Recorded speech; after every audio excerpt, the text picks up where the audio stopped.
All right, everybody. I think it's my turn. My name is Dan Miller. I'm at NINDS, and I have the pleasure of introducing today's first keynote speaker. Dr. Žiga Avsec is a research scientist leading the Genomics Initiative team within Google DeepMind's science program. He obtained his PhD from the Technical University in Munich, where he developed Kippy, even though it's spelled Kippoi, I think it's pronounced Kippy, and BPNet to advance our understanding of DNA sequences and transcription factor binding.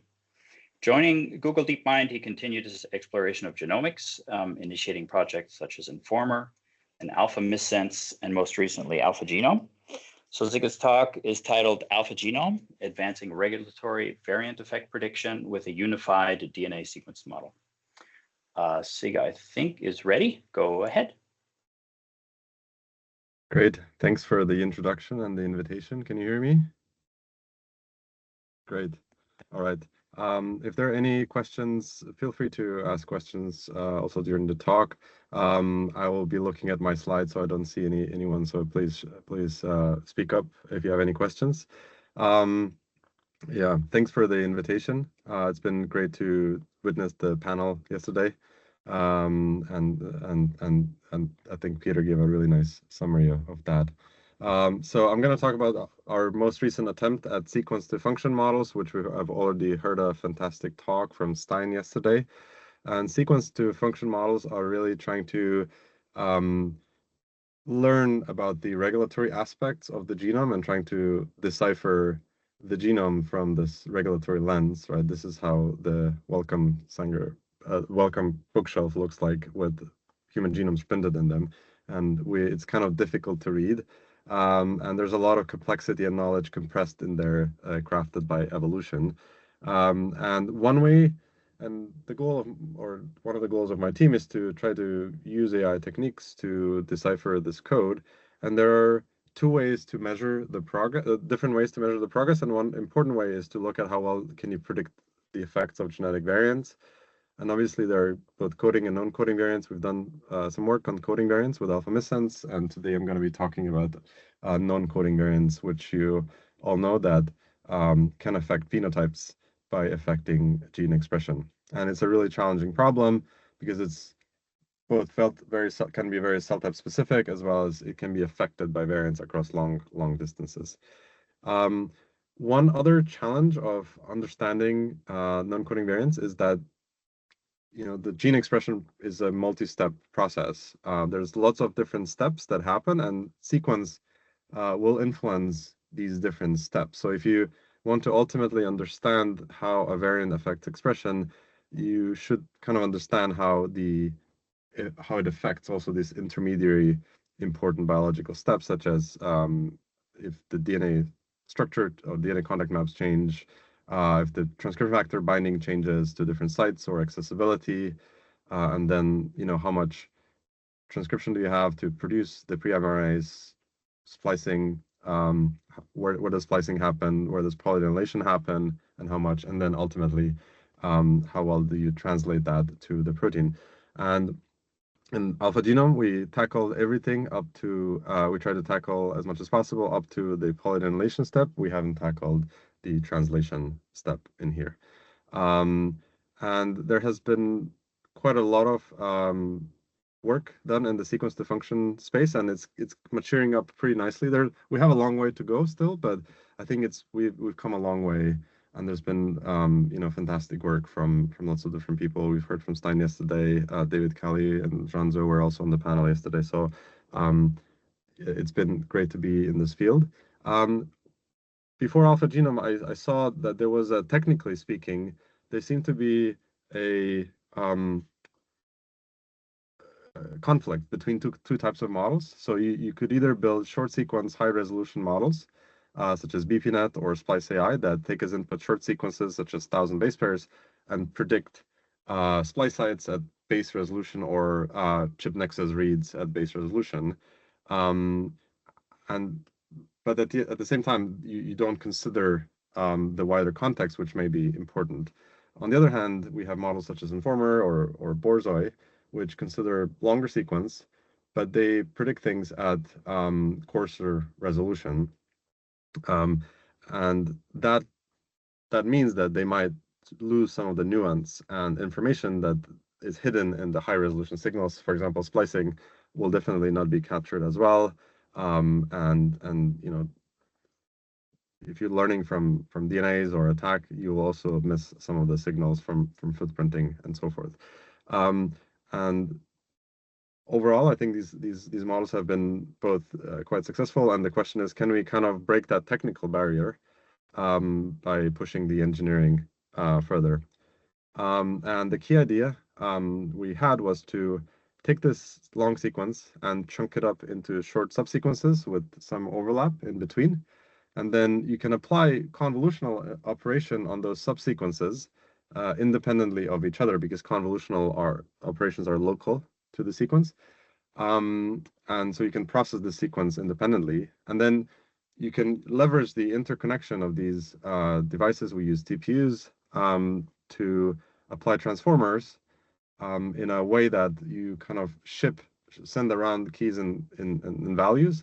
And that way you can kind of, when you're processing the sequence at the last position on the last GPU or TPU, you gather information from the first GPU. And that way you effectively are processing the full sequence as if you just had one big device, essentially. And then finally, you can apply upsampling layers. And these encoders also downsample the sequence length, so your memory is saved.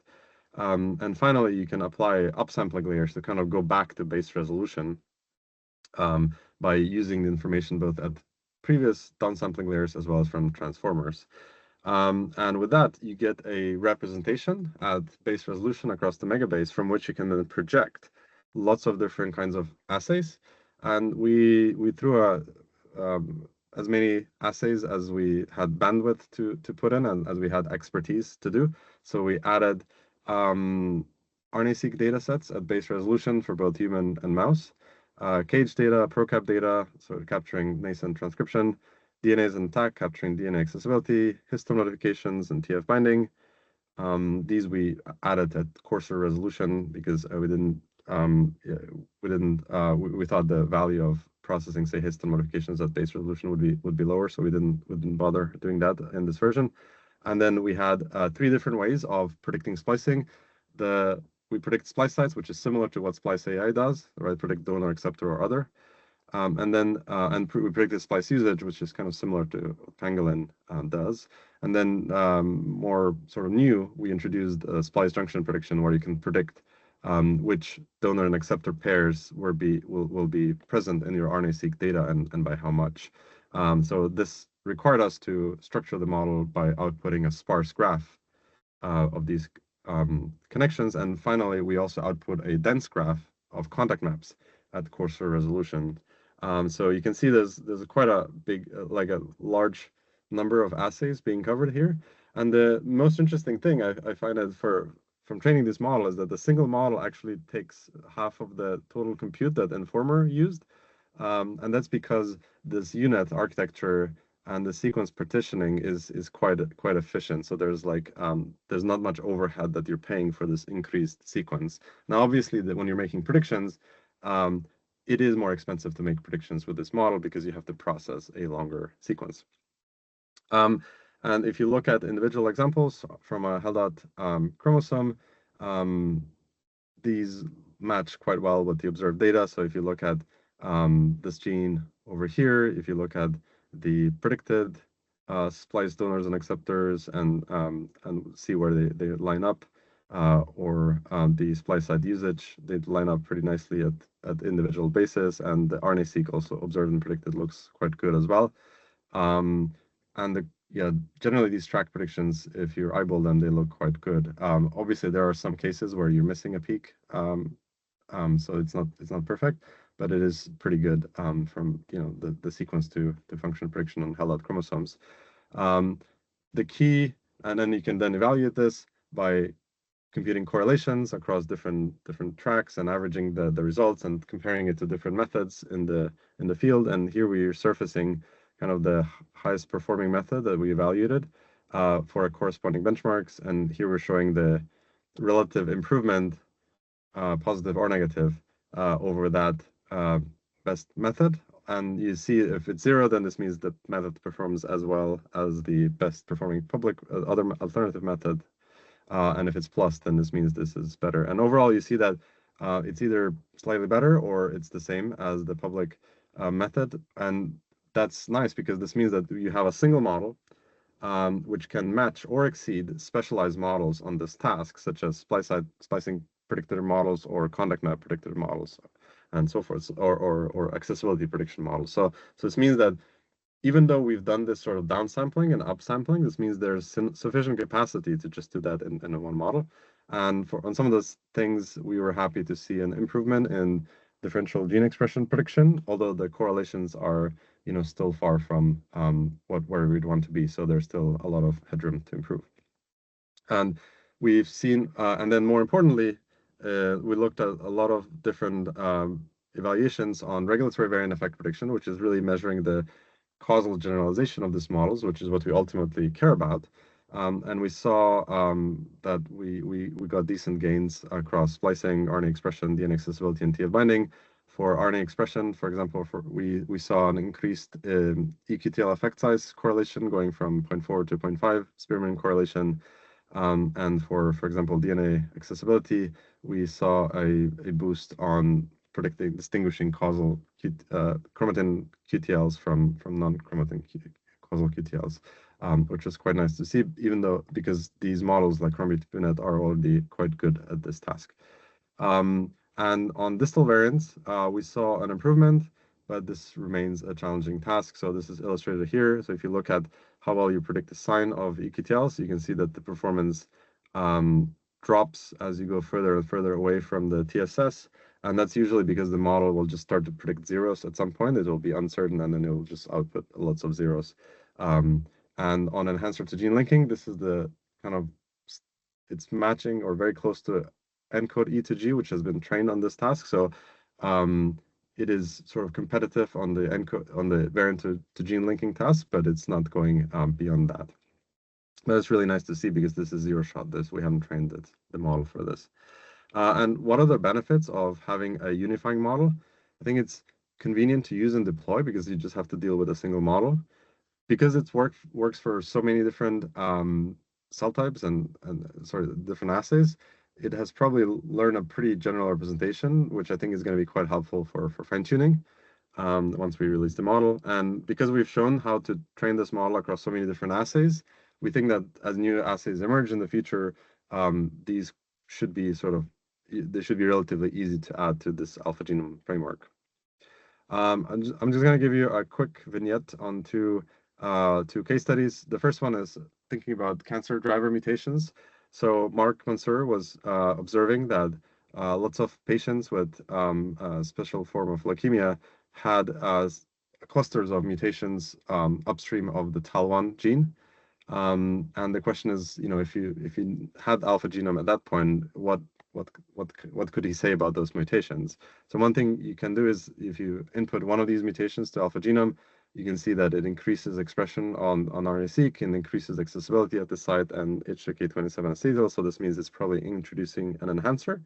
And then you can also ask the question is, if you mutated the site with different mutations, but at the same location, would you see that, is there something special about those mutations? And it turns out there is. These mutations have higher expression levels than background, which is interesting. So this means there's something interesting about them. And finally, you can do ISM analysis to see what motifs are being created or what motifs are there. And you can see that there's no motif if you don't have the mutation, but once you insert the C2ACG mutation, you see that this MIB motif appears and starts to matter for RNA-seq, which kind of says that a new enhancer has been created.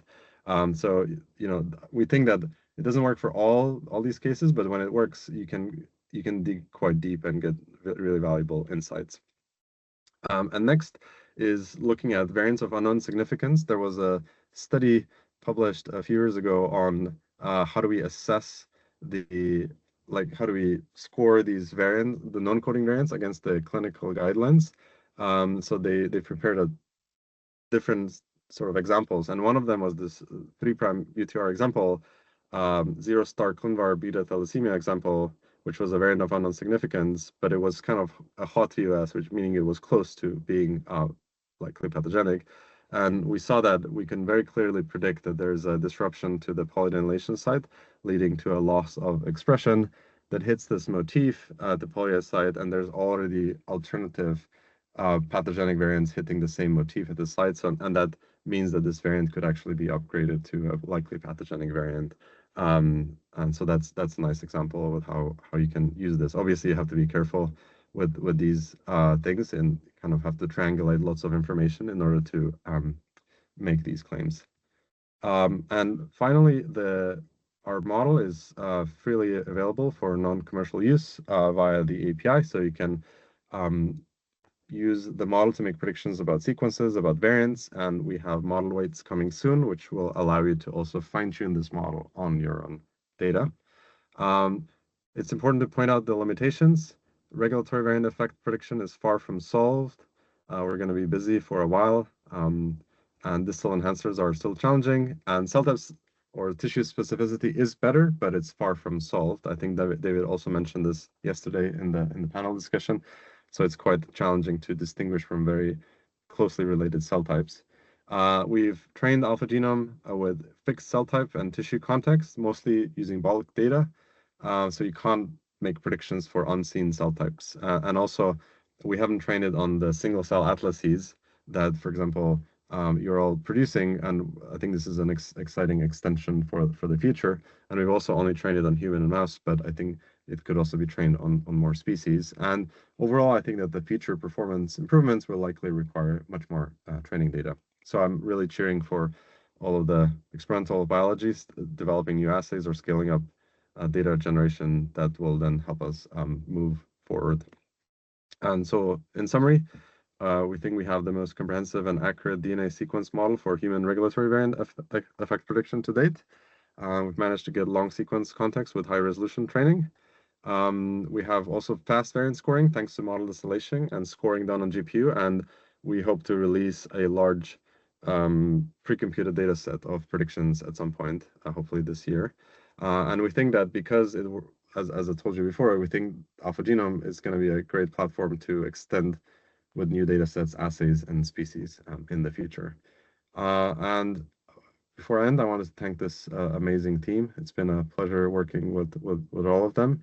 And thank you for your attention. Thank you, Žiga. We have a little bit of time for questions, so put them in the Q&A, raise your hand. You can be promoted to speak, however you like to do that. Hi, Žiga. Great talk, great project, a lovely paper. For the uninitiated, and you mentioned this, can you expound a little bit on what is required to get this kind of thing to work in brain, assuming I'd like to modulate gene expression, right, in specific cell types in the brain?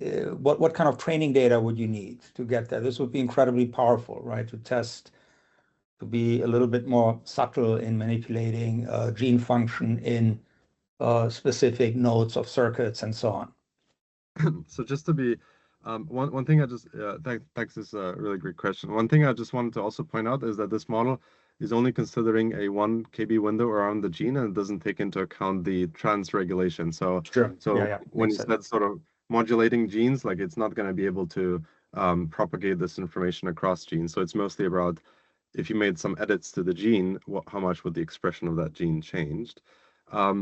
Now to your point about how to apply this to brain, I think the two key assays are RNA-seq and ATAC-seq or DNA-seq. They should have, and it's important to train these models on pseudobulk data.